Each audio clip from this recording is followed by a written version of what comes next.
Apa itu perjalanan keajaiban? Mari kita simak bareng-bareng abis ini ya. Baik, alhamdulillah kita sudah ada tamu juga ya dari luar MRC. Alhamdulillah selamat datang saya ucapkan kepada teman-teman semua, bapak-bapak, ibu-ibu yang sudah hadir pada sore hari ini. Eh,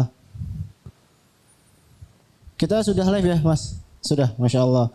Baik, untuk mempersingkat waktu, eh, mari kita dengar dan simak penjelasan tentang Miracle Journey dari Pak Agung. Kepada Pak Agung dipersilahkan.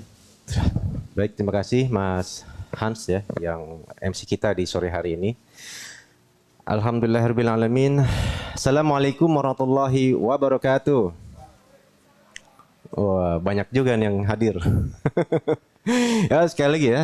Assalamualaikum warahmatullahi wabarakatuh.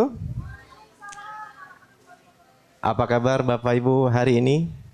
Alhamdulillah, luar biasa dahsyat. Nah, untuk teman-teman semua yang ya dikaruniai ya kesehatan ya keberkahan di hari ini yang untuk bisa hadir ya secara online maupun offline di Mandiri Center ya, bersyukur kan ini juga menjadi salah satu bahasan kita di sore hari ini ya. Tema kita di sore hari ini adalah Miracle Journey. Wih, keren ya. Tapi sebelumnya kita sudah live ya di Magnet Rezeki TV ya di YouTube ya. Oke. Dan juga teman-teman semua yang hari ini hadir di offline maupun offline, alhamdulillah kita bersyukur juga kepada Allah Subhanahu wa taala atas nikmat ya iman Islam yang sampai hari ini masih menghujam ya dada kita, dan juga tak lupa kita ucapkan salawat pada junjungan kita Nabi Muhammad sallallahu alaihi wasallam yang memberikan taufik dan hidayah untuk kita semua sehingga kita bisa ya mengenal ya yang hak dan yang batil. Alhamdulillah. Baik, terima kasih untuk Bapak dan Ibu dan juga sahabat-sahabat semua di mana saja Anda berada. Hari ini insya Allah saya ya perkenalkan saya dengan Agung ya sebagai Ketua MR Box untuk seluruh Indonesia, dan cukup berbahagia sekali saya bisa mengisi kembali ya kajian rutin setiap Jumat yang insya Allah selama 1 jam ke depan kita akan banyak membahas ya salah satu jurus terdahsyat dari Magnet Rezeki. Nah, sebelum saya mulai, ini kita mereview ke belakang ya, karena kita sudah 1 sampai 41 jurus dan kita akan kembali lagi ke ya ke jurus yang awal. Nah, Miracle Journey ini adalah salah satu landasan ya, landasan untuk kita sebelum kita melakukan ya satu hal, pasti kita memiliki basic atau dasar untuk kita bisa dapat berjalan ya sebagai pijakan kita. Nah, mungkin Bapak Ibu semua banyak orang ya yang bertanya tentang apa itu magnet rezeki. Nah, ketika itu saya juga dapat pertanyaan seperti itu gitu ya. Mas Agung, magnet rezeki itu apa sih gitu kan? Itu MLM ya? Ya kan? Ada yang bilang Mas Agung itu jimat ya? Kok ada jimat sih gitu kan? Mas Agung itu bisnis apa gitu kan? Nah, gimana Bapak Ibu semua sebelum tahu apa itu magnet rezeki, pasti ada pertanyaan seperti itu ya? Pasti ya. Jadi karena penasaran gitu ya. Apa sih magnet rezeki? Nah, ternyata secara sederhana ya, magnet rezeki itu adalah ya kita duduk diam, rezeki itu datang sendiri. Cuma duduk diam, rezeki datang. Nah, kok bisa seperti itu? Ya, bisa nggak kira-kira? Ya bisa, ya. Nah, terus kalau cuma duduk diam, rezekinya datang sendiri, nanti kita jadi orang males dong. Pasti ada pertanyaan kayak gitu dong, bener nggak? Mas, kok cuma duduk diam rezeki datang? Kok rezekinya datang? Ya, kayak apa? Nah, apakah jadi orang males tuh? Nah, nggak begitu Ferguson. Ya, kita banyak ya. Jadi untuk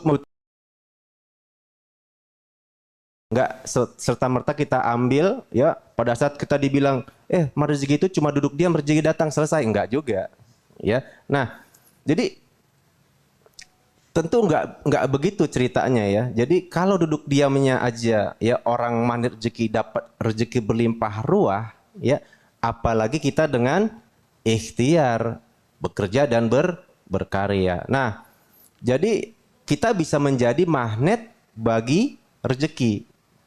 Ya, pasti sudah banyak testimoni dari member-member kita ya, yang mungkin Bapak Ibu semua bisa lihat di YouTube ya atau di Telegram channel. Nah, di sini sudah semuanya follow ya channel Telegramnya Ustadz Nasrullah ya. Ya, t.me/rahasia magnet rezeki atau t.me/audio magnet rezeki. Jadi ada 2 channel.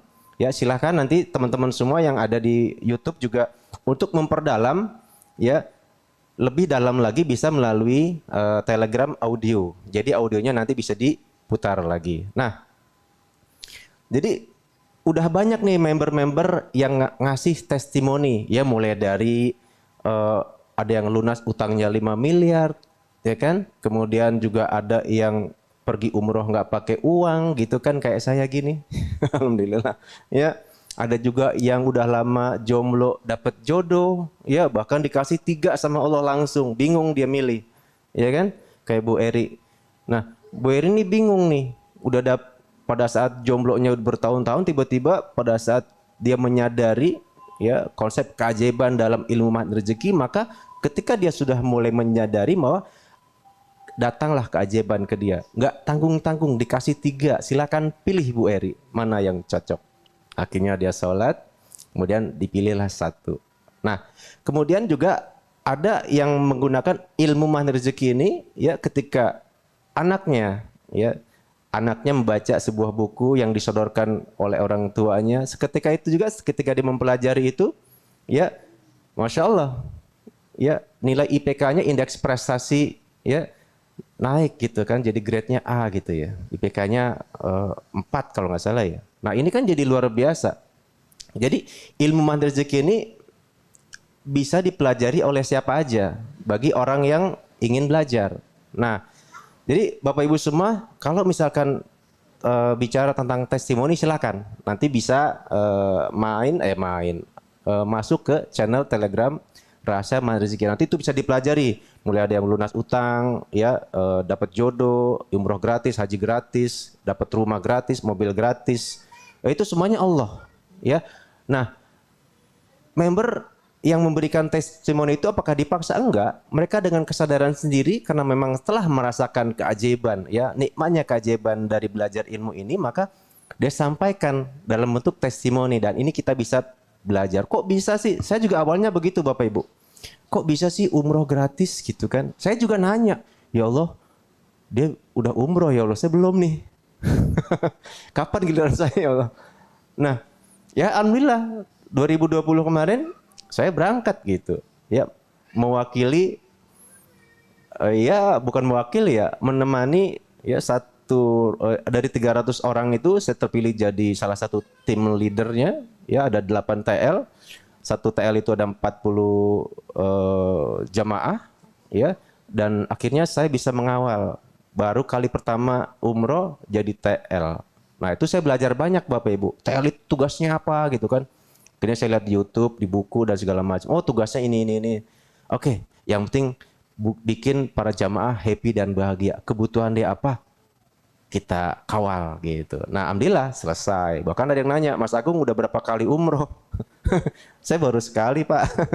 Oh gitu, kok kayak udah sering gitu. Ya karena ngeliat YouTube Pak. Ya, ada kisah-kisah yang saya baca, kemudian saya sampaikan pada saat di bus. Dan ini menjadi akhirnya, dan saya bersyukur ya, ternyata umroh ini nggak melulu harus dengan menggunakan uang. Nah, jadi caranya gimana? Nah, ini kita sekarang ya akan bahas sedikit tentang keajaiban ya, seperti halnya member-member yang sudah mendapatkannya terlebih dahulu dari kita. Nah, jadi sebenarnya ini hanya ilmu Allah ya yang patut kita syukuri untuk menjadikan perjalanan rezeki kita sesuai dengan realnya Allah Subhanahu wa taala. Ya, mungkin kita selama ini hanya bekerja saja, tidak pernah melibatkan Allah di dalamnya. Saya sebelum di Magnet Rezeki, saya menjadi seorang marketing sepeda motor. Ya. Jadi setiap hari saya nawarin orang nih, ya, saya ada tim, ya, ada 12 orang. Jadi ketika ibu ketemu dengan saya pengen beli motor cash, pasti saya alihkan tuh. Kenapa harus cash, Bu? Kredit aja. Ibu dagang kan? Iya. Ya udah kredit aja, Bu. Ambil yang setahun. Itu bunganya kecil loh, Bu. Ya, satu cuma 11 kali bayar, ya, dan sisanya ibu bisa putar lagi uangnya gitu. Oh iya Mas ya, bagus juga tuh. Akhirnya dia nggak jadi cash tuh. Akhirnya jadi kredit. Dulu saya itu, Bu, nawarin kredit. Ya. Nah, ketika itu saya ngerasa juga, ya, mungkin pada saat itu saya ngerasa kering. Ya, itu perjalanan saya masuk ke dalam lingkungan Mahir Rezeki. Jadi ketika saya merasa kering, saya berjalan di sebuah masjid, kemudian di sana Jumat, ya, pada saat itu ada khutbah Jumat saya dengarkan, kemudian tiba-tiba saya merasa dikasih palu, ya, kepala saya kayak digetok karena isinya dahsyat sekali. Dia menceritakan tentang neraka yang dibakar selama 1000 tahun, masih kurang panas dibakar lagi selama 1000 tahun sampai akhirnya apinya hitam, putih, ya, kemudian masih kurang panas, ya, kemudian malaikat disuruh lagi sama Allah untuk dibakar lagi selama 1000 tahun sampai akhirnya, ya, apinya benar-benar hitam. Saking panasnya itu apinya hitam nggak kelihatan. Bayangin Bapak Ibu, kalau apinya merah kita mungkin udah sering ya, kalau di rumah kita mungkin udah nggak merah lagi, biru ya, karena udah pakai gas. Nah putih kayak inti api tuh, kayak kita ngelas itu kan putih tuh. Tapi ini apinya hitam. Nah disitulah saya tersadar. Ketika itu saya nangis gitu kan, seperti melihat gambaran neraka secara terlihat gitu. Ya Allah neraka kayak gitu, ya Allah gimana nanti saya ngebayangin ya dilempar ke sana nggak nyampe-nyampe dasar gitu selama 7 ya, puluhan tahun gitu kan, sehingga ya badan kita utuh, kebakar utuh lagi sampai berulang kali dan itu kegambar dalam diri saya. Akhirnya ya Allah, mungkin ini jalan hidayah nih. Saya ingin berubah. Akhirnya saya nggak pernah pindah ke masjid, ya, hanya di sana aja, kebetulan di Tanah Baru pada saat itu. Dan sampai teman-teman saya di dealer nih menganggap saya aneh dan gila. Si Agung itu kalau sholat dia masjidnya beda. Padahal saya berharap ketemu tuh Ustadz lagi. Iya. Saya berazam bahwa saya nggak akan pindah masjid setiap Jumat, pasti saya harus ke sana. Karena berharap saya bisa ketemu tuh Ustadz gitu. Nah, tiap Jumat akhirnya kebetulan beliau sebulan sekali bisa ngisi di sana. Singkat kata ceritanya, waktu itu pas bulan Ramadan Bapak Ibu, ya, dia juga ngisi kultum, ya, kuliah 7 menit sebelum atau setelah sholat tarawih. Setelah selesai, kemudian saya baru beranikan diri untuk minta nomor telepon, ya. Dan saya tanya, "Afwan Ustadz, saya boleh nggak minta nomor teleponnya Ustadz?" "Buat apa?" katanya gitu. "Afwan, saya mau konsultasi." Oke, dikasih akhirnya. "Afwan Ustadz, saya belum kenal nama Ustadz siapa." "Saya Nasrullah." "Oh iya, syukran Ustadz." Nah, ketika itu saya simpan Bu, Pak. Ya, itu nggak langsung saya japri Pak. Itu masih zamannya SMS. Ya 2014 kalau nggak salah saya. Ya, beliau juga belum ini. Nah, pada saat itu saya simpan tuh selama 6 bulan kalau nggak salah. Nah, sekitar 7 bulan saya ingat lagi. "Oi, gue kan mau ngaji. Saya coba deh hubungi Ustadz Nasrullah." Nah, akhirnya saya beraniin diri tuh. "Assalamualaikum Ustadz, saya Agung, umur 33 kalau nggak salah ya waktu itu ya. Kemudian izin Ustadz, saya mau ngaji." Nah, udah tuh saya kirim, 1 hari nggak dibalas, 2 hari nggak dibalas. Nah, di hari ketiga baru dibalas. "Ini Agung ya?" "Iya, iya Ustadz. Ente jadi mau ngaji?" "Jadi Ustadz." "Ya udah, ente ke rumah aneh deh." "Oh, di mana Ustadz?" gitu kan. Akhirnya dikasih tahu alamatnya di Beji. Oke, saya juga belum mudeng tuh di mana. "Afwan Ustadz, saya pengen patokannya." "Oh, di situ ada kantor polisinya." Oke, saya ke sana itu hari Senin malam kalau nggak salah. Ya habis Isya. Nah akhirnya kita ngaji deh tuh. Nah ngajinya kayak gini nih. Pas saya datang, ya cuma 5 orang isinya. Ya, dan kebetulan seumuran semua Bu. Ya laki-laki semua. Nah di situ ngaji. Nah alhamdulillahnya, ya, yang dikaji itu ayat dan hadis. Setelah selesai ayat baru tuh saya konsultasi, Ustadz, mohon maaf, gimana kalau kerjanya di leasing, saya bilang gitu. Nah, Ustadz Nas bijaksana tuh, dia nggak langsung haram, enggak. Terus dia bilang begini, saya ingat banget tuh, ente ikut aneh dulu deh ngaji, ya setahun dia bilang gitu, ntar juga paham gitu. Udah, nggak langsung dikasih tahu tuh. Ya udah saya ikut aja lu ngaji, ya nggak terasa ya setahun deh tuh. Nah saya tanya lagi, Afan Ustaz, dulu saya pernah nanya deh Ustaz, waktu itu kerja di leasing gimana? Dan dia bilang gini, ya intinya gini, kalau ente mau cari yang baik, cari yang bagus, kerjanya silahkan. Azamkan dalam diri, niatkan dalam diri untuk mendapatkan pekerjaan yang jauh lebih baik dari ini. Selama itu belum dapat, ente kerja aja di situ. Mengabdi aja dulu. Sampai ente dapat, ente pindah. Akhirnya saya lakukan. Iya. Iya kan? Nah, disitulah saya mulai berubah. Nah, saya nyadari bahwa ketika saya ngerasa kering hati ini, ya kering itu, duitnya banyak Bu, Pak. Ya, kalau marketing tuh orang lapangan nggak. Nah, Bapak Ibu kalau istrinya, suaminya orang lapangan, itu dia punya gaji ke-13 sama gaji ke-14 yang dia simpan sendiri. Nah, ini saya kasih bocoran nih. Ya, jadi saya nggak kurang uang pada saat itu. Dan saya nggak dalam kondisi ada hutang dan segala enggak. Alhamdulillah pada saat saya menjaga diri gitu untuk tidak beramanah. Ya, kecuali cicilan motor pada saat itu. Ya, kalau nggak penting-penting amat saya nggak akan minjam gitu. Dan nggak juga menghibah kepada orang lain untuk minjam uang. Nah, saya nyadar gitu, nih apa sih yang saya cari dalam hidup? Ya, uang ada, ini ada. Terus apalagi kok saya kayak kering gitu. Nah, ketika itulah Allah memperjalankan saya ke sebuah masjid dan bertemu dengan Ustadz Nasrullah. Dan saya bersyukur akhirnya saya juga bisa ngobrol, sharing dengan Bapak Ibu semua seperti ini. Nah, mungkin Bapak Ibu semua pernah mengalami hal seperti itu. Ketika ada pertanyaan dalam hati, ya, ketika itu ngerasa, kayaknya saya gelisah gitu. Nah itu udah tanda-tanda tuh. Allah pengen dikenal lagi dengan kita. Ya, Allah ingin memperkenalkan lagi. Ya.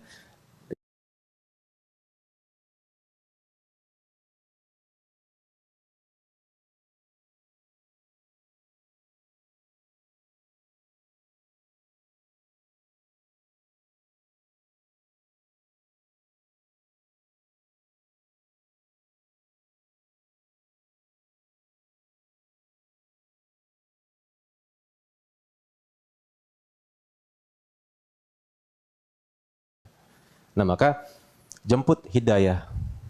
Ya. Jadi Bapak Ibu semua, jadi sebelum saya membahas ya detail tentang jurus-jurus ini kan ada 101 jurus nih. Ya. Nah kita mulai dari awal nih, dari landasan magnet rezeki. Ya. Jadi kenapa Islam bisa menarik rezeki?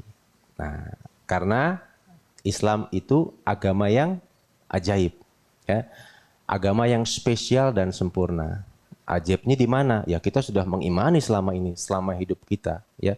Kita bisa melihat apa yang ditulis ya di Al-Qur'an, ya. Itu bisa kita pahami ya secara mudah, secara kisah dan seluruhnya, ya. Apakah itu berkontradiksi dengan akal kita? Enggak. Ketika akal kita nggak nyampe, ya Isra Miraj, ya cerita pada zaman itu, nggak semua orang percaya. Apalagi kita yang jauh, ya dari kelahiran Nabi, maka iman kita lah yang bicara di situ. Nah, jadi ada jaminan dari Allah Subhanahu Wa Taala tentang jaminan yang sepatutnya ketika kita membaca ayat-ayat tersebut, kita bisa loh ternyata menjadi orang yang ajaib. Nah, seperti dalam surat At-Talaq ayat 2 dan 3, ya, barang siapa bertakwa kepada Allah, niscaya dia akan mengadakan baginya jalan keluar. Ya, yang ketiga, dan memberinya rezeki dari arah yang tidak disangka-sangkanya. Dan barang siapa yang bertawakal kepada Allah, niscaya Allah akan mencukupkan keperluannya. Jadi sebenarnya dalil ini sudah cukup Bapak Ibu untuk menjadikan keyakinan kita ya untuk kita bahwa rezeki itu datangnya tiba-tiba dan dari arah yang tidak disangka-sangka. Terserah Allah mau ngasihnya dari mana, dari kanan, dari kiri, dari atas, dari bawah, ya. Jadi magnet rezeki itu berbicara tentang keajaiban itu. Nah, tinggal nanti kita faktor-faktornya dipelajari lebih dalam ilmu magnet rezeki. Jadi ini sebetulnya adalah landasan yang pertama, dalil yang langsung datang dari Allah. Nah, ini kan dari arah yang tidak disangka-sangka. Nah, Bapak Ibu, mungkin kalau marketing ya, saya ngalamin nih, udah nyebar brosur ke sana ke sini ya kan, ya udah capek gitu kan. Saya ingat banget tuh di Pondok Bambu nyebarin brosur sampai maghrib gitu kan. Ya, tiba-tiba datangnya rezeki itu ya, closingan itu bukan dari sana, tapi dari pada saat pulang ketemu di angkot ngobrol-ngobrol dari mana, dari sepeda motor. Oh iya Mas, kebetulan saya mau beli motor gitu kan. Nah, itu kan nggak disangka-sangka. Kita nyebar brosurnya di sana, tapi ketemu rezekinya itu di angkot. Ada yang pernah ngalamin kayak gini nggak? Makanya itu ikhtiar aja terus. Ya, udah pasrahin aja semua. Ya, urusan rezeki sama Allah gitu kan. Entah dia datengin dari mana. Ya, pada saat kita lagi ngapain tiba-tiba ketemu aja tuh. Sama ada testimoni yang seorang ibu yang ingin jualin kontrakannya di daerah mana gitu kan. Kebetulan pada saat dia udah niat banget karena udah diiklanin nggak laku-laku.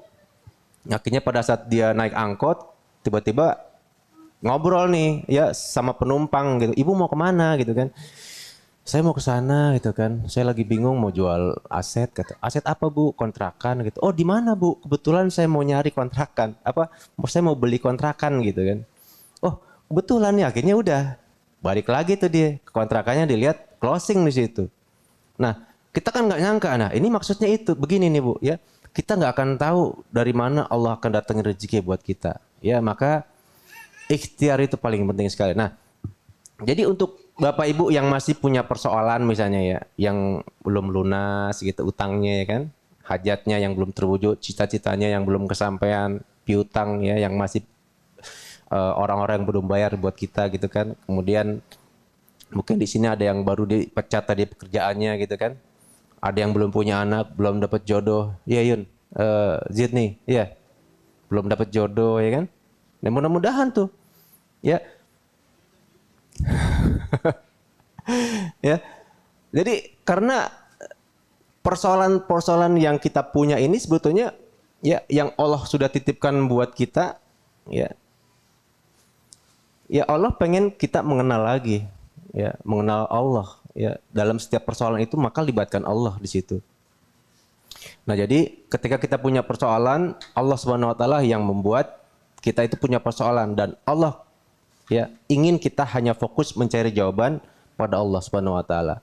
Nah, ini yang lagi viral Bapak Ibu, tapi saya nggak cerita detail ya. Ya, pada saat itu saya ngelihat di media sosial ya. Pada saat itu ada di rel kereta ya, ada anak-anak banyak nih di daerah Senen. Biasa anak-anak kan lagi pada ngevideoin, ngerekamin gitu kan. Ya. Pengen yang main telolet apa sih ini? Sirenenya ya. Gitu kan. Nah, ujuk-ujuk mak bedunduk, tiba-tiba ada orang yang langsung nyongsong tuh kereta gitu. Langsung tiarap dia di rel. Masya Allah. Ya. Langsung kebelah, jadi lato-lato tuh kebelah 3. Ya, sebegitukah beratnya persoalan sehingga dia mau mengakhiri kehidupannya di depan banyak orang. Coba Bapak Ibu. Dia mungkin kalau boleh dibilang nggak melibatkan Allah di situ. Ya. Padahal kalau dia tahu gitu ya. Ini bunuh diri ini udah nggak punya pintu untuk balik kanan lagi gitu untuk minta tobat gitu sama Allah. Udah nggak ada ya. Kalau mungkin kita ya bermaksiat, mabuk, judi segala macam, tapi kalau Allah selama Allah masih ngasih kehidupan buat kita, maka kita masih punya kesempatan untuk bertobat pada Allah. Gimana kalau yang bundir? Ya Allah ya salam. Ya, nauzubillah min zalik. Ya. Orang sebegitu enaknya gitu cuma timbang langsung tiarap. Bayangin Bapak Ibu. Ya. Berat enggak tuh kira-kira persoalan hidupnya? Padahal Allah udah jelas-jelas di situ ya. Bahwa setiap persoalan itu pasti ada kemudahan asal dia percaya. Ada yang nonton nggak? Kalau yang tega jangan kalau yang nggak tega jangan nonton. Ya. Yang kedua, Allah Subhanahu wa taala jamin dalam surat An-Nur 55. Ya. Allah telah menjanjikan kepada orang-orang di antara kamu yang beriman dan yang mengerjakan kebajikan bahwa dia sungguh akan menjadikan mereka berkuasa di bumi sebagaimana dia telah menjadikan orang-orang sebelum mereka berkuasa dan sungguh dia akan meneguhkan bagi mereka dengan agama yang telah dia ridhoi. Nah, Allah telah berjanji kepada siapa nih? Ya, kepada orang-orang beriman dan beramal soleh. Di antara kalian akan Allah berikan kejayaan, ya, kekayaan, kebahagiaan, kemuliaan, ketinggian derajat. Nah, seluruhnya Allah berikan itu di mana? Di dunia. Ya. Ini jaminan dari Allah Subhanahu wa taala sebagaimana Allah telah berikan kepada orang-orang sebelum mereka.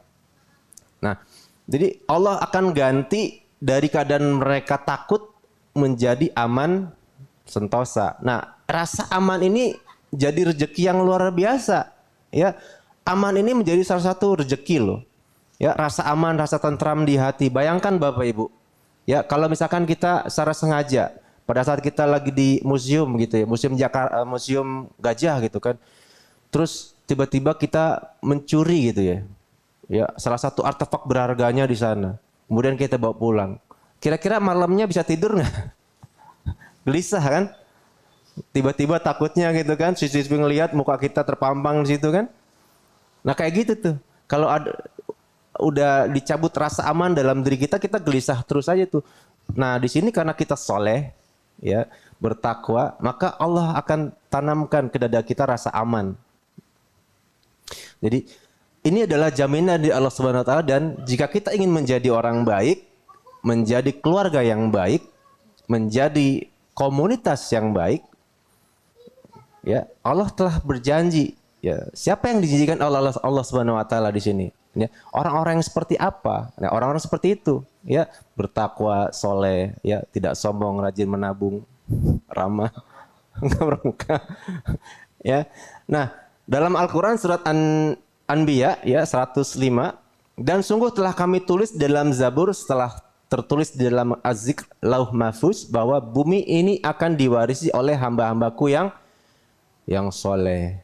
Nah maka ini sebetulnya bumi ini ya diwarisi oleh orang-orang yang soleh. Apakah kita termasuk orang-orang yang soleh?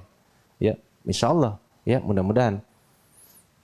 Jadi ini adalah dasar atau dalil ya yang melandasi ilmu magnet rezeki. Nah, jika Allah sudah menjamin, ya ayo ya kita munculkan keyakinan yang kuat kepada Allah Subhanahu wa taala. Nah, tapi persoalannya ada nih, ya. Ada orang yang merasa setelah membaca ayat-ayat Allah merasa dirinya termotivasi. Ya, menjadi yakin gitu kan.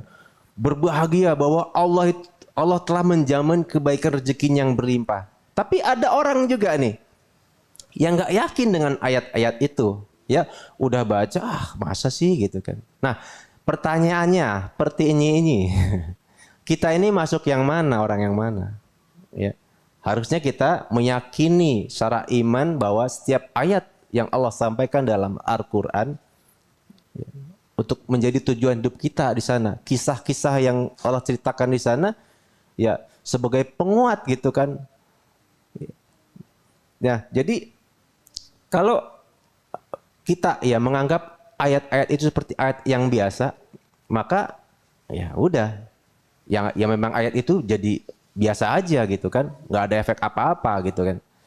Tapi kalau kita ya sepenuhnya yakin ya bahwa Allah menjamin atas datangnya rezeki di dunia maupun di akhirat, ya baru ilmu ini bermanfaat untuk Bapak Ibu semua.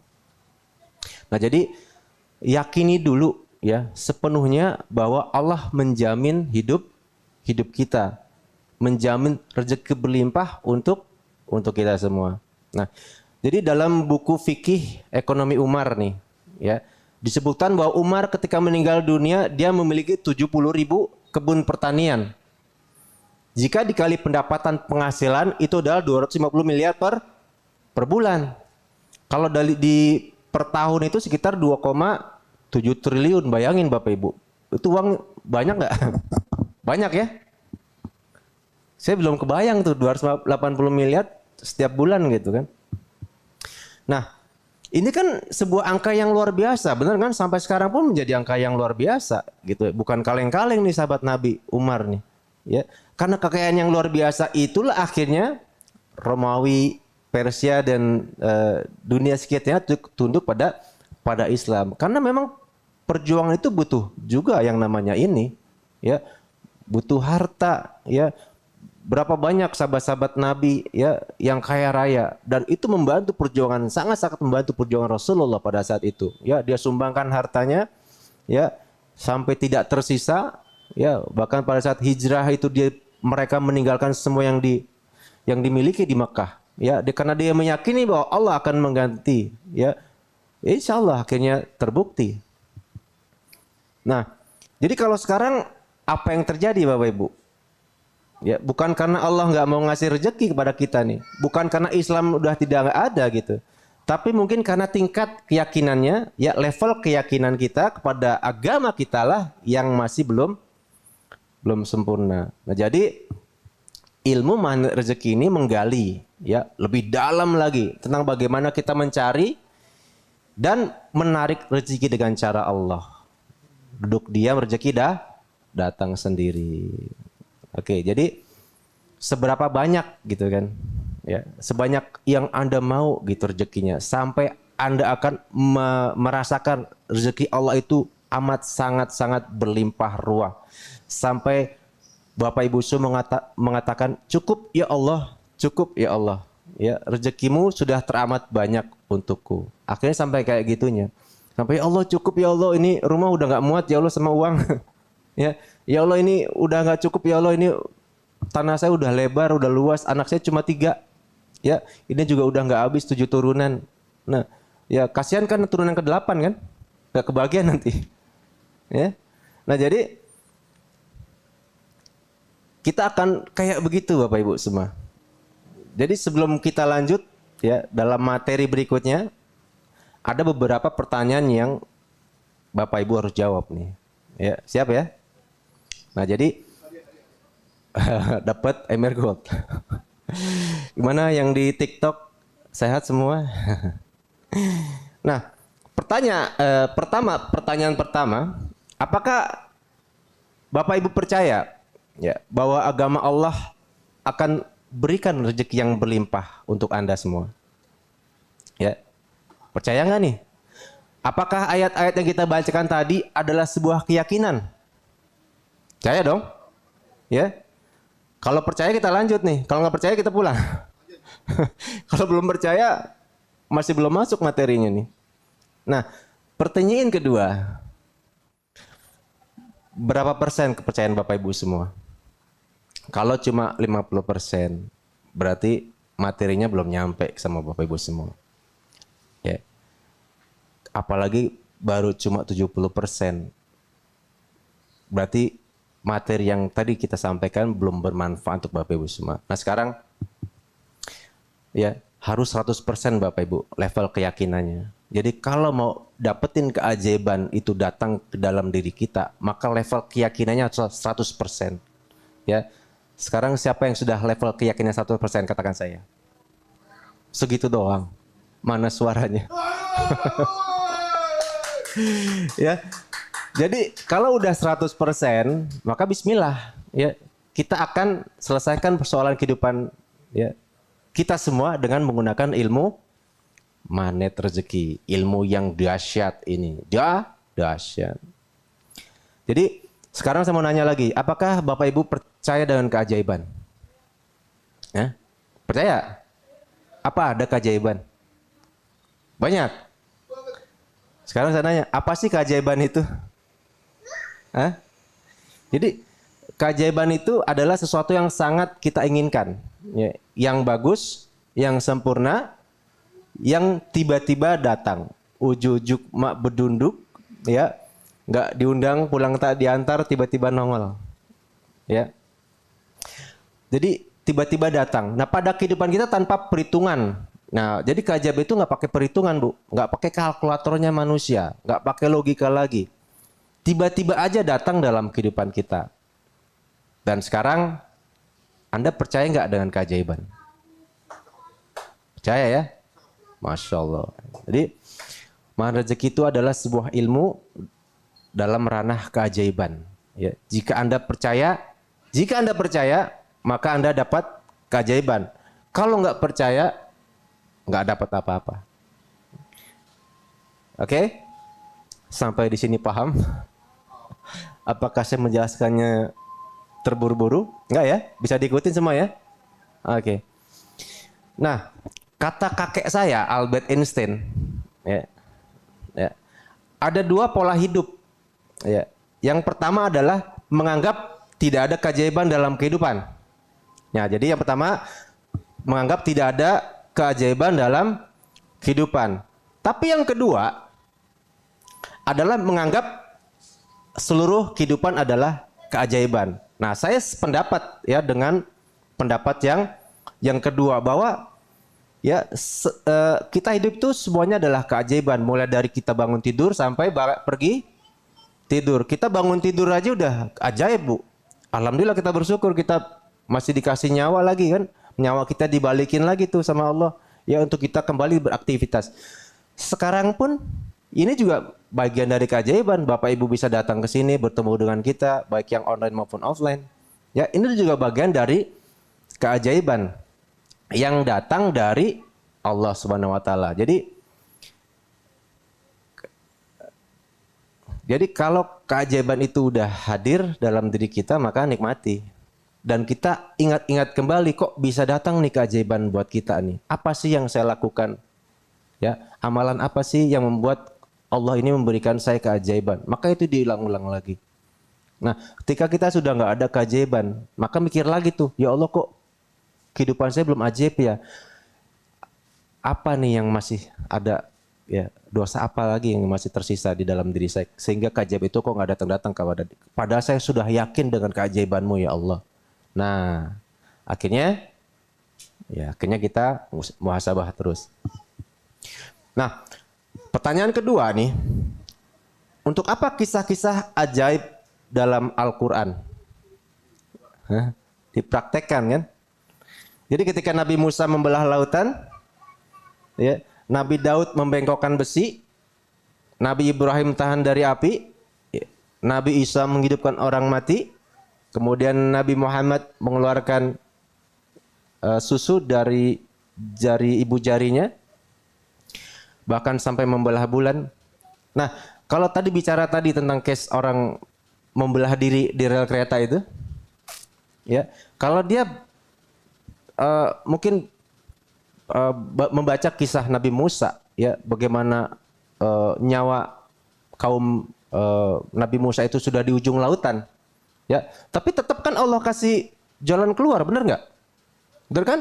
Bahwa orang yang dibawa sama Nabi Musa itu putus asa, ya Musa itu udah laut, kita mau kemana lagi? Sedangkan di belakang pasukan Fir'aun dengan bala tentaranya, dengan menghunus pedang, ya senjata yang lengkap, terus kita gimana gitu kan? Tenang, masih ada Allah gitu kan. Nah, Anda ini ya, Anda aja itu orang yang sudah membelah diri, ya, ada mesin waktu gitu kan. Mungkin dia akan memilih itu. Dia akan mempelajari kisah Nabi Musa. Nabi Musa aja dikasih jalan keluar tuh. Nggak cuma satu nyawa, itu ribuan nyawa yang dibawa Nabi Musa. Allah selamatkan, Allah seberangkan.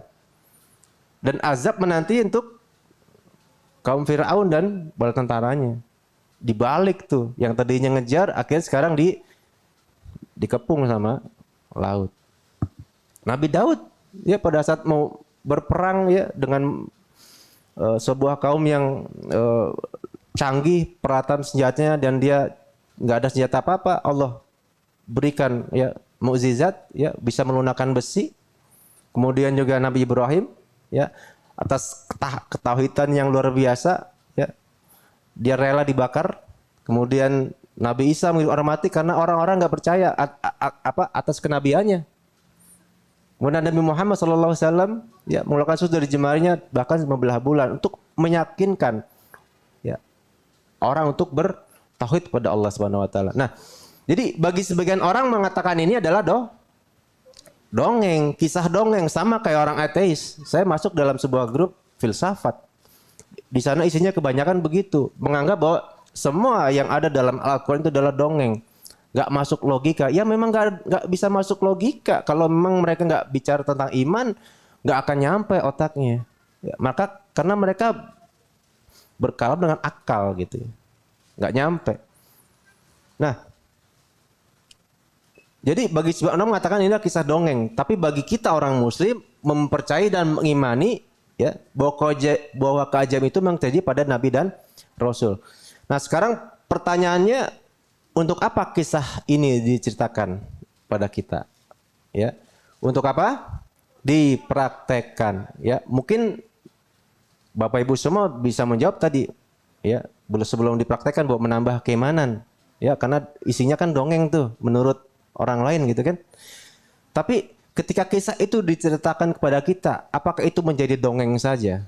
Ya, tentu di sini ya harusnya kita menambah keimanan atas kisah-kisah yang diceritakan dalam Al-Qur'an.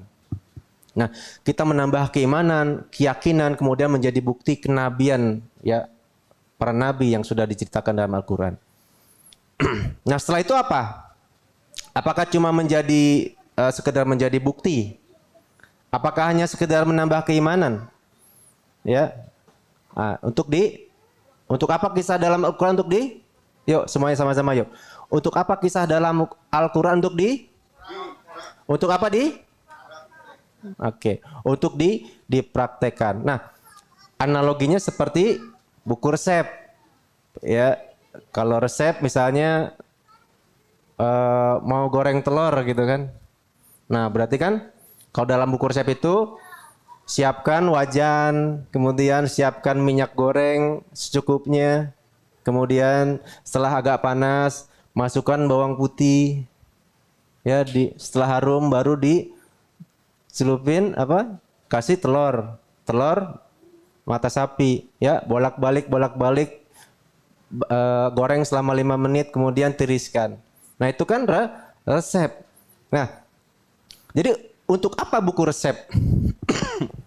Apakah buku resep ini hanya untuk dibaca atau dipajang atau cuma diceritakan? Nah, jadi satu tujuannya Bapak Ibu, buku resep ini untuk diciptakan untuk dipraktekkan. Nah, untuk dipraktekkan. Jadi tadi saya cerita nih, saya kasih kisi-kisi. Kalau saya habis pulang dari kantor, saya pasti masak telur makan malam. Ya, biasanya saya kasih bawang putih sampai harum, terus saya baru masukin telur ceplok. Terus saya bolak-balik setengah matang, tuh enak banget. Boleh praktek tuh. Praktek pakai kecap itu enak banget. Jadi aromanya itu loh. Aromanya kemudian menambah cita rasa. Nggak cuma telur biasa, jadi telur yang luar biasa. Cuma menambah bawang putih. Coba aja deh. Ya, itu resep dari saya ya. Nah, jadi kisah-kisah keajaiban dalam Al-Qur'an itu ya dipraktekkan. Lalu kemudian pasti ada yang bertanya nih, ya. Kita kan bukan nabi. Bukan nabi. Terus apa iya kita bisa punya keajaiban seperti nabi? Nah, ada cerita nih, ya. Jadi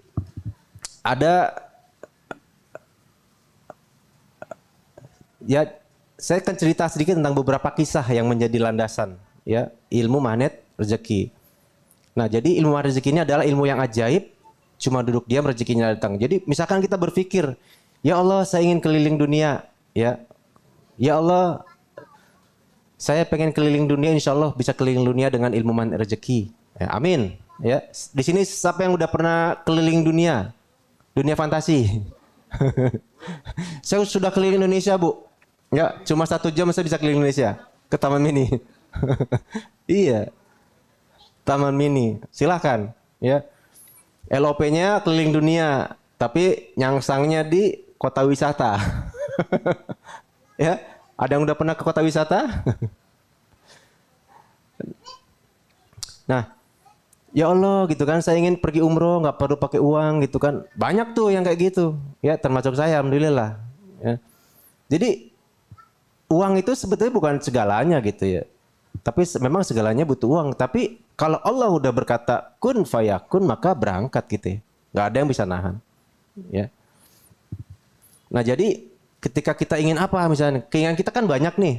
Ya. Misalkan kita pengen punya mobil, wajar. Ya, pengen punya tanah, punya rumah, ya. Dengan apa? Dengan pakai ilmu mahar rezeki gitu ya. Nah, jadi cuma duduk diam rezekinya datang sendiri. Jadi ini kan eh, jadi keyakinan gitu ya. Level keyakinan kita seperti apa ketika kita menginginkan sesuatu. Maka Allah lah yang akan memperjalankan kita. Ketika kita tetap berikhtiar, maka ya udah nggak ada yang menahan tuh. Kalau memang sudah rezeki. Nah, jadi sebagaimana kisahnya Siti Maryam nih. Ya, beliau adalah ibunda dari Nabi Isa alaihissalam. Nah, pada saat itu beliau ini berada dalam pembinaannya Nabi Zakaria. Nah, dalam Al-Qur'an setiap Zakaria datang ke tempat ibadahnya Maryam, selalu ditemukan rezeki di sisinya, yaitu berupa makanan. Nah, ini kan sebuah keajaiban Bapak Ibu. Nah bagi Zakaria ini kan keajaiban gitu. Ngelihat Maryam kok padahal dia nggak keluar. Dia nggak pesen GoFood, ya GrabFood atau ShopeeFood. Tapi kok ada gitu makanan setiap harinya di sisinya gitu ya. Terus dia nanya dong kepada Maryam. Hai Maryam, ini makanan dari mana? Ya dengan santai. Maryam jawab, ya dari Allah lah. Ya. Nah kalau Allah mau kasih rezeki, udah nggak pakai perhitungan lagi Bapak Ibu, ya udah nggak pakai logika. Jadi logikanya manusia udah nggak nyampe nih rezeki itu. Ya kalau udah datangnya dari Allah, udah nggak bisa lagi hitung-hitungan kalkulatornya manusia 1+1 sama dengan 2. Tapi kalkulatornya Allah 1+1 bisa jadi 1 miliar. Ya. Nah akhirnya singkat cerita Nabi Zakaria ini akhirnya belajar pada Maryam dari keajaiban yang Maryam ambil gitu ya. Nah ketika itu Nabi Zakaria kan pengen minta anak sama Allah, tapi masih ragu-ragu nih. Kan saya udah tua gitu. Kemudian istri pun memang udah divonis mandul. Tapi masa iya Allah mau kasih anak? Tapi ternyata kenyataannya gimana?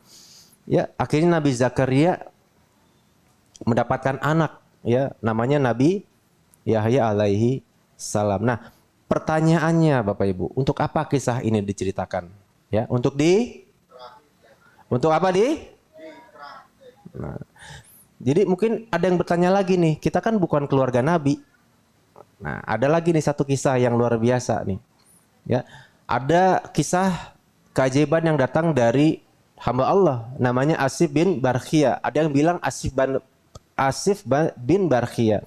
Nah, dalam surat An-Naml ya ayat 38, Nabi Sulaiman mengatakan kepada pembesar-pembesarnya, "Hei, ada kerjaan nih ceritanya kan, buat mindahin singgasana Ratu Bilqis." Maka ketika itu dikumpulkannya ya pembesar-pembesarnya. Kemudian dia nanya nih kepada pembesarnya, "Ada yang bisa nggak ya mindahin singgasananya Ratu Bilqis?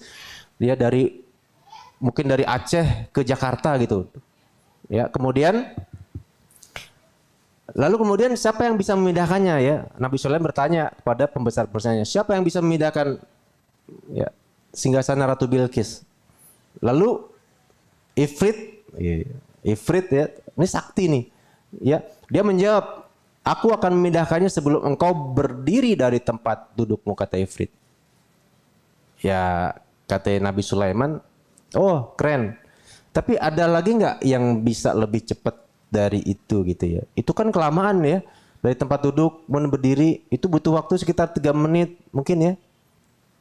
Nah, jadi Nabi Sulaiman ini belum puas nih dengan perkataan itu. Masih pengen penasaran, masih kelamaan ya. Akhirnya dia tanya lagi, siapa lagi yang bisa memindahkan singgasana Ratu Bilqis ya. Kemudian menunjuklah pada satu orang bahwa aku bisa memindahkan singgasana Ratu Bilqis sebelum matamu berkedip. Jadi baru ngomong udah nyampe. Bayangin aja tuh, baru ngomong udah nyampe. Masya Allah. Jadi cing langsung belum berkedip tiba-tiba udah belum selesai ngomong udah langsung pindah. Udah langsung ada di hadapan Nabi Sulaiman. Masya Allah, ini yang luar biasa. Jadi Ifrit masih kalah sakti dengan orang soleh itu, ya. Jadi, nah Nabi Sulaiman ini kan dikasih banyak karunia kan, ya, kekayaan yang luar biasa. Bahkan dia bisa berbicara dengan hewan. Tapi karena Nabi Sulaiman ini paham betul bahwa ini adalah semua adalah karunia dari Allah Subhanahu wa taala dan ini bisa menjadi ujian bagi dirinya. Maka dia juga tahu, dia khawatir Allah ini sedang mengujiku. Ya, khawatir kufur dengan nikmat. Bayangkan Bapak Ibu, kalau misalnya kita dikasih kelebihan seperti Nabi Sulaiman gitu kan. Atau jangan kan gini deh, coba misalnya Fir'aun gitu dikasih kelebihan seperti Nabi Sulaiman. Bayangkan dia aja begitu aja udah anggapnya Tuhan gitu, apalagi dikasih kelebihan yang seperti Nabi Sulaiman punya gitu. Nah, maka sekarang pertanyaannya gitu kan, untuk apa kisah ini diceritakan untuk kita? Untuk apa? Diapain? Dipraktekkan. Nah, jadi ya kita akan baca ini berulang-ulang gitu. Kalau Anda sering baca Al-Quran gitu kan, ini kan sering kita lewati ya, kita ulang-ulang terus. Nah, jadi untuk apa kisah ini diceritakan oleh Allah Subhanahu wa taala kepada kita? Untuk dipraktekkan. Untuk apa Jadi Anda pun yang mempelajari ilmu magnet rezeki ini bisa melakukannya atas izin Allah. Insya Allah ya, kita semua bisa menjalankannya. Jadi udah ya, pokoknya ikhtiar aja ya. Ikhtiar terus, tawakal terus. Ini kan ikhtiar itu bagian dari ketakwaan kita kepada Allah Subhanahu wa taala, ya. Nah, magnet rezeki ini adalah sebuah ilmu yang mengajak kepada kita semua agar kita memiliki keajaiban. Sekarang siapa yang mau hidupnya ajaib, katakan saya. Oke, alhamdulillah, insyaallah. Nah, jadi Nabi memiliki derajat kenabian yang bernama apa? Mukjizat. Kemudian kalau ulama, ya, ulama itu mendapatkan keajaiban berupa karomah.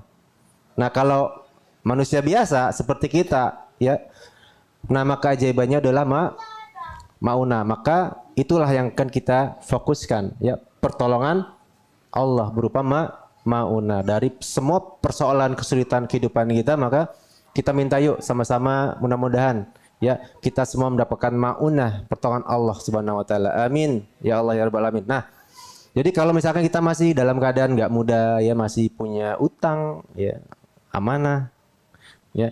Ada orang yang pernah konsul dengan Pak Nas gitu kan, mengucapkan punya utangnya 4 miliar gitu kan, padahal gajinya nggak masuk logika tuh, cuma 4 juta, ya, tapi punya amanah 4 miliar. Ini kan nggak bisa nyambung dengan logika. Ternyata setelah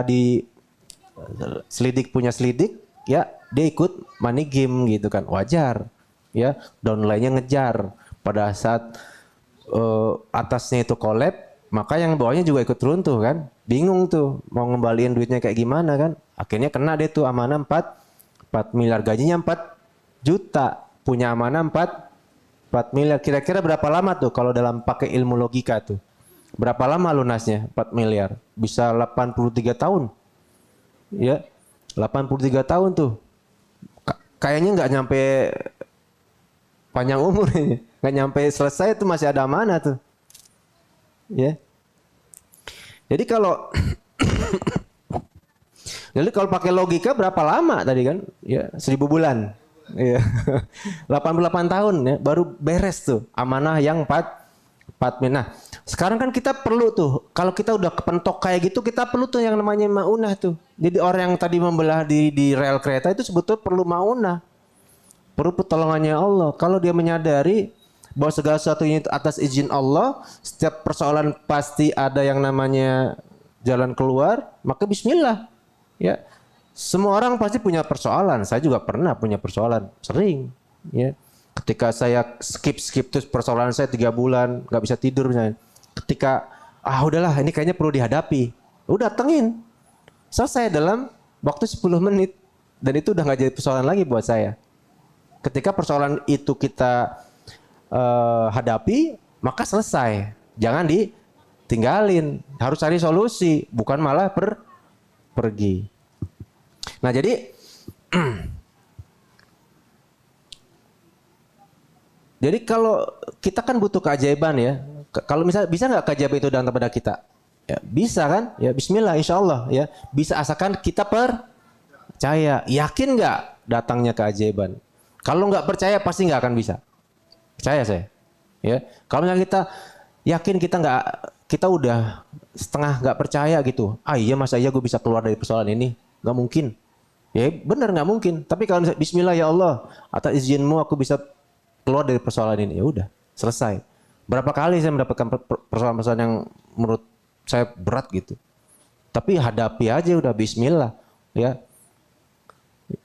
Nah jadi kalau selama ini kan kita pakai cara-cara biasa kan, pakai caranya manusia ya, pantas aja utangnya nggak lunas-lunas gitu kan, karena pakai cara-cara manusia ya. Kalau pakai cara manusia 4 miliar kita bisa ketemu waktu 88 tahun, nggak make sense tuh dengan jatah umur kita yang ada di dunia kan. Masa iya percaya kita yakin emang kita bisa 88 tahun? Wallahu alam kan.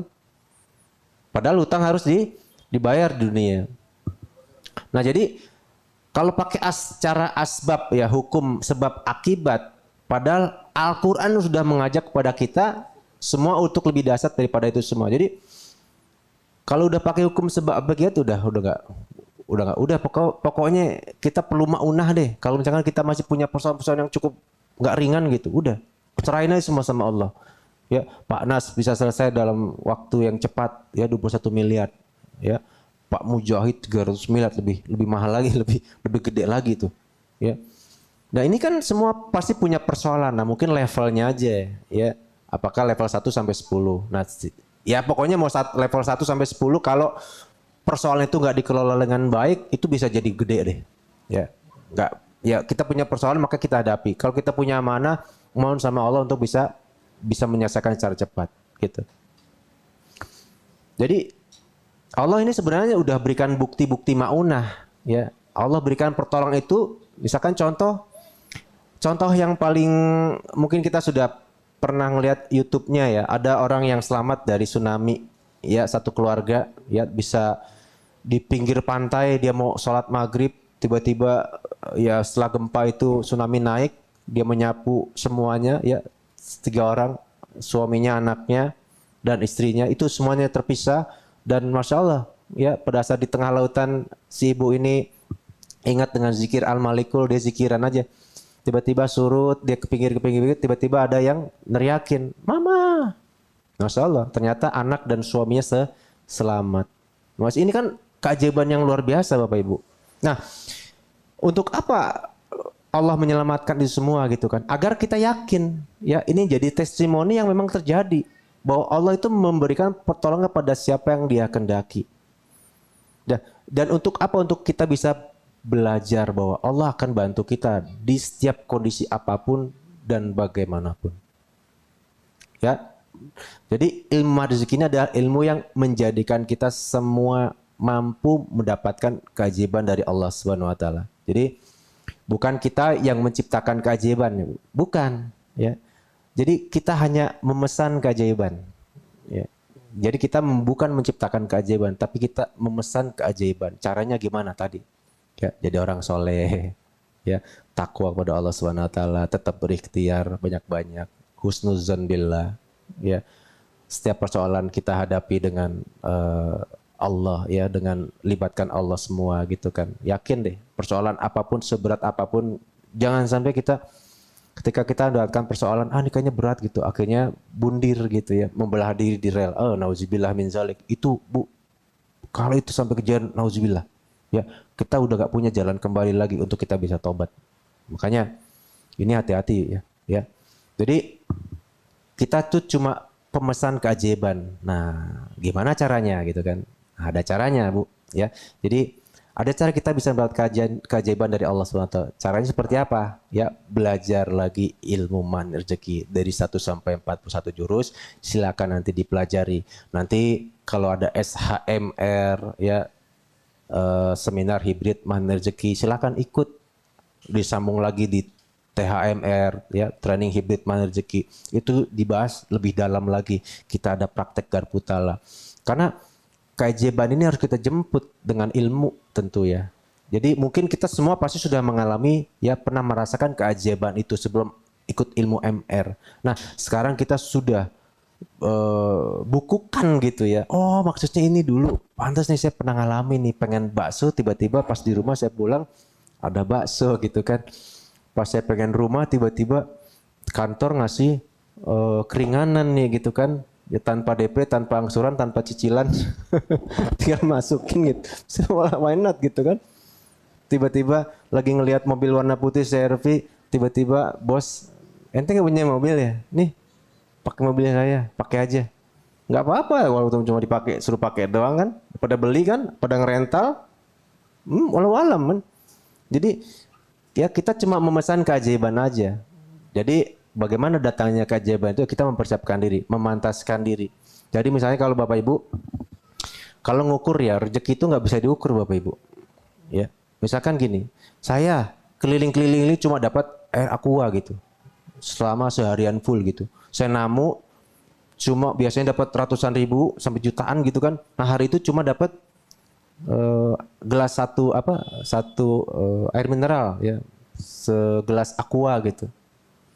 Nah, apakah itu masuk kategori rezeki? Menurut saya iya.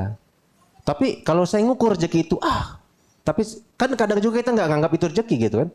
Benar nggak? Ya, biasanya uang kok ini nih satu aqua gitu kan. Nah, bayangkan Bapak Ibu, ini nilainya bisa jauh lebih besar dibanding pada saat kita dapat tuh. Bayangkan kalau air aqua ini ya didapat oleh musafir di tengah padang gurun tandus, tiba-tiba dia menemukan satu gelas aqua. Ya, bagaimana responnya dia gitu. Bahkan uang 5 miliar pun dia nggak akan noleh tuh. Ada 1 ton emas di situ, dia akan lebih milih air aqua ketimbang emas. Makanya kita nggak boleh tuh ngukur rezeki dari situ. Pokoknya semuanya syukuri. Maka ketika kita mau memantaskan diri kita, ya, maka Allah juga akan pantaskan kita untuk mendapatkannya. Kalau misalkan kita selama ini masih belum bisa jadi miliuner, bisa jadi karena respon kita terhadap rezeki yang datang itu tidak se-wow ketika kita mendapatkan 5 miliar di depan mata kita. Maka ketika kita memantaskan diri, apapun yang datang ke dalam kehidupan kita sekecil apapun itu, satu jangan ngukur.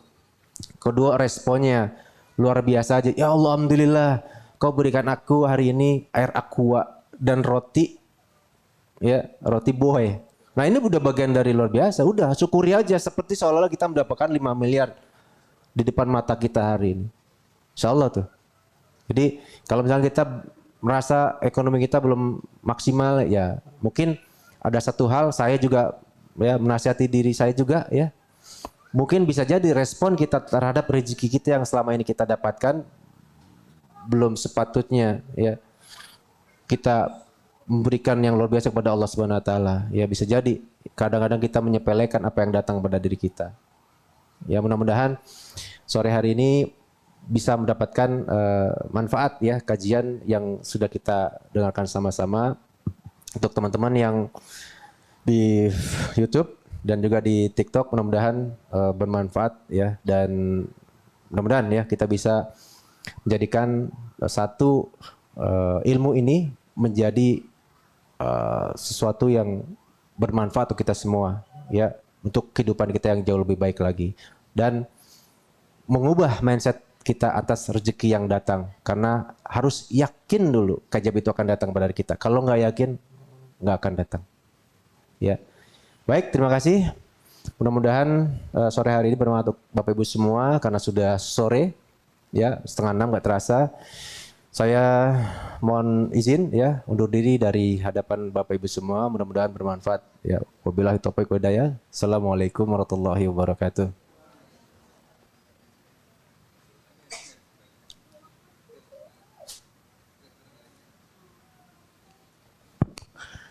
Cek. Gak ada pertanyaan udah sore. Ya udah jam 5:30. Masya Allah. Jazakallah khair kepada Pak Agung ya atas kajiannya pada sore hari ini. Jadi izin merekap. Jadi ketika kita punya persoalan, ketika kita punya bahasa nggak emernya masalah ya dalam kehidupan kita, ingat satu ayat di surat Al-Baqarah ayat 286 di ayat terakhir itu sangat jelas. Allah jelaskan la yukallifullahu nafsan illa wus'aha. Ya, itu sangat jelas bahwasannya Allah itu bilang, Allah itu nggak bakal kasih persoalan, kasih masalah ke dia, ke orang ini apabila ya si orang itu mampu untuk menyelesaikannya, mampu menghadapinya. Jadi kuncinya tadi benar kata Pak Agung ya, harus yakin, harus yakin. Itu ya salah satu ayat penggalan ayat Al-Qur'an yang Allah saja bilang gitu. Janji sama Allah kan gitu. Begitu. Sekali lagi terima kasih kepada Pak Agung atas materinya pada hari ini tentang miracle journey ya. Yang diantaranya itu tadi keyakinan kita terhadap Allah dalam menyelesaikan segala persoalan kita. Semoga kita semua diberikan kemudahan dan kekuatan untuk menyelesaikan persoalan dan masalah-masalah kita. Amin ya rabbal alamin. Baik, untuk menutup kajian kita pada sore hari ini, mari kita tutup dengan lafaz hamdalah. Alhamdulillahirabbil alamin, dan disempurnakan dengan doa kafaratul majlis. Subhanakallahumma bihamdika asyhadu an la ilaha illa anta astaghfiruka wa atubu ilaik. Saya selaku MC mohon maaf apabila ada perkataan yang mungkin kurang berkenan untuk bapak-bapak dan ibu-ibu dan teman-teman semua di MRC ini. Dan saya ucapkan terima kasih kepada teman-teman yang sudah hadir secara offline dan online yang ada di YouTube ya. Semoga ilmu yang hari ini disampaikan oleh Pak Agung bisa kita amalkan di keseharian kita. Baik, saya selaku MC mohon maaf.